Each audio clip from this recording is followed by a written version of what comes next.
In this video, I'd like to show you how to calculate the rate of change when given the coordinates for 2 points. So here I've got -2, 5 and 1, -1 as the coordinates of 2 points. And one way I could get the rate of change is by graphing them. So that's one option. So if I take the same thing and I bring over a graph, I could plot these two on a graph.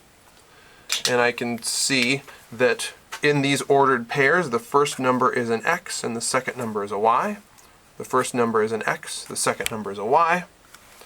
Our x-axis is the horizontal axis, the y-axis is the vertical axis. So if I plot these 2 points, x is -2, that's 2 to the left, y is +5, 1, 2, 3, 4, 5. So there's the coordinates of the first one. Let's do the second one. If x is +1, that's 1 to the right. Y is -1, that's down 1 right there. And now I can connect those 2 points with a line. And that looks good like that. Now I can get the steepness of that line. If I'm getting rate of change, I know rate of change. The rate of change of a line is the steepness of the line, or the slope of the line. And if I'm going to calculate the slope, I'm going to do the change in the y values divided by the change in the x values, or rise divided by run. So let's do that for this line. I can see that I'm going from this point to this point, I'm going down 1, 2, 3, 4, 5, 6. Going down 6. I'm going right 3. My rise over run is -6 over 3. -6 divided by 3 is equal to -2 over 1, or just -2. So the rate of change is -2, or I lose 2 y's for every 1 x. I can see it differently if I use a different color. I can see that I'm going down 2 y's for every 1 x, down 2 y's for every 1 x, down 2 y's when I gain 1 x. So I can get the rate of change from these 2 points by graphing it and getting the slope or the steepness of the line. But I don't really need to graph it, and you don't always have graph paper handy. How could you do it without the graph paper? Most of the time you don't even really want to graph it. So one way you could think of it is you could think of this as a little data table.